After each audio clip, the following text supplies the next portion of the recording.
Okay, so I decided to do the Q&A type of video while doing my everyday look, like just makeup.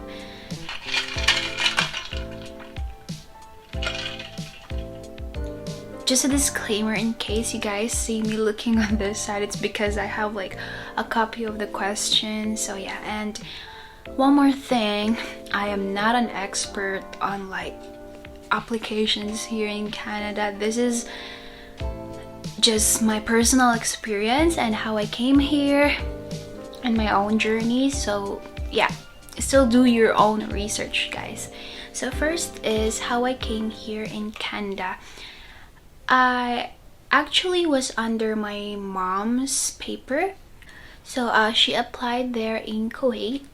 She had a consultant. My mom did not do all the paperwork by herself. She had a consultant that will help her find an employer. Yeah, that's the term, an employer. And I was just under her, like a dependent sponsor, like something like that. I officially came here, it was November 2019. So are there any like other options in coming here? Yes, there's a lot. There's like visa, but for students like me who are curious, there's international visa. Although it's on the expensive side, but it's one of the fastest visa that you can come here immediately. Only takes 3 to 4 months. So you can apply by yourself, but my suggestion is to get a consultant, like an agency, to help you process your paper accurately and you won't miss something. Because at the same time, you wanna start school the moment colleges here open, like for example fall term. So now if you want to do like the pathway my mom took, if you have a family member that's working in the medical field or fast food industry, someone who's holding a position like a supervisor or managerial position, it's very easy to come here, and then you as a student can be just under their paper. Okay, next question is, am I working? I used to, like I came here when I was 16 years old, so I used to work at A&W restaurant. It's like a burger store, and I just take like part-time hours there, except weekends I take like 8-hour shift. But during school days I just take 4 to 5 hours. It really depends, it's up to you how much you can manage. But yeah, their suggestion as a student is that you only take part-time hours, of course, because you're also studying at the same time. But it's pretty manageable actually, because the school is pretty considerate. For me, I stopped working now in college just this year because I want to focus and get the feeling, like the feeling of how is it like being a college student in Canada. But actually it's up to you. It's pretty manageable because you can adjust your college schedule, because you create your own timetables. It's not like the Philippines where they hand you your own schedule. Here you make your own. And then yeah, there's actually lots of college students who work while studying. Okay, sana pantay siya. Pantay naman eh. Okay, next. Okay, next question. What am I taking? So I'm taking Bachelor of Science in Nursing. I'm in my first year, and where am I staying? I'm with my mom. We live in an apartment. Although there's like dorm options, but that is really expensive here. So how many courses am I taking? I'm taking 4 courses right now. That's still considered a full-time student. So for a part-time student, I think they're only taking 2 courses, and as a full-time you can take 3 to 5. Our semester is designed in 4 different ones. So we have the fall term that is from September to December.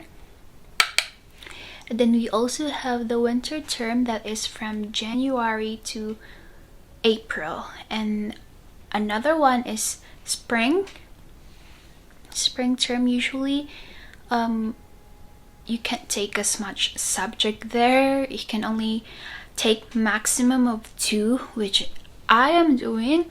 And then a summer is not really mandatory. Like, it's up to you if you just want to use that for a vacation or you want to stay in the campus studying. But yeah, it's your choice, really. So how many hours do I go to school in a week? So my Monday, I have 2 classes, so that's 1 hour and 30 each. So that's 3 hours on Monday. Tuesday, 5 hours. Wednesday is laboratory, so I have 3 hours in that. Thursday is free. And then for Friday, another 3 hours. So if you wanna work, it's up to you because you got a lot of spare time. Although what professors suggest is to use that spare time for your readings, because in nursing there's a lot of reading. So I think it really depends what kind of course are you taking, because like for me personally, there's a lot of reading to do. So yeah, instead of like working, I just put those time into reading. So another question that came up was, how manageable is it, and is 4 courses enough per semester? And it actually is. The difference between Canada and Philippines school system is that here, when you're in college, the courses you're taking are really the ones, like the important ones that you need from the course that you took. So like in nursing, most of the courses that we're taking right now are all about nursing. Although we're required to take 1 elective this year, like overall in 4 years, we are only required to take 2 electives in total. So unlike in the Philippines, the course load is really heavy. Like, I do understand it. I have some of my friends that I still keep in contact with, and they told me how hard it is there. Like, they're going home 7 p.m. Although we also have like late night classes here, but like for me, the maximum hours I spent in the university for the past few months was like 5 hours. So yeah, I do understand the situation there in the Philippines. It's very different from like here in Canada. So one more thing that I want to add in here, 4 courses per semester is actually the ideal ones the university suggests, because we also have this like spreadsheet that we follow if you don't know what courses to enroll yourself, and mostly only have 4. So if you want to take 5 every semester, that's like going ahead into your course and like finishing early, which I plan to do, but I did not take like 5 courses per semester because that'd be too much for me. I just went and add some of those during my spring term and my summer term. And one more question, they asked about the workload, essays, those kind of stuff. So here there's not that much groupings actually. Like, I was surprised. In the Philippines, I was so used to like doing role plays, like we will present in front of the whole class. Here it's very rare to do and witness that. I don't know, it's more like independent work here. And with regards to the workload, they actually give it to you, like, I mean, you can have this syllabus where you can check what are the possible assessments you guys are gonna do. For example, in my pharmacology, we only have 3 quizzes, 1 midterm and a final. So that's like 5 assessments for the whole semester. they are very confident with their students here, like how the students manage their own time. So although we have a lot of time after school, most of the students spend it on readings, on doing their essays in advance. Okay, lastly, let's talk about tuition fees. If you are a Canadian student, like a Canadian citizen or a permanent resident, my tuition in 1 year is around $13,000, which is around 500,000 pesos.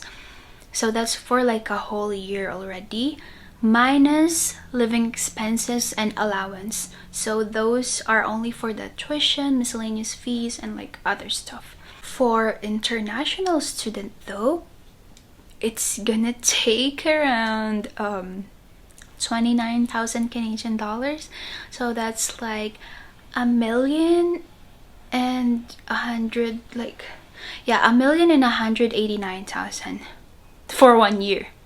So it's actually way too much, but what most of the students do here, like they apply for courses that only takes a year and two to finish, and then they work until they get their paper, like the permanent residence, and that takes like another year or two to get if you have like a good employer. Then after that, they go back to school and actually take the courses that they want. I know it might seem too much work, but that's very common here. Most of the people that I've been with, like they apply for international student, and there's actually no age limit. Like even if you're 40 and above, 50 and above, if you want to study and get like international visa, because it's the fastest one to come here, you can, as long as you have the money for it, because it's really expensive. It's like one of the most expensive visa to like international student. So that's what they do until they get their paper, which is the permanent residence. I guess we're done. That's it. In case I missed something, guys, just comment down below. That's all the fact that I know about here, and let me know what you guys want to hear about the next time. This is how it looks like under the sun. Oh, so bright. I'll see you guys in another video. Bye bye.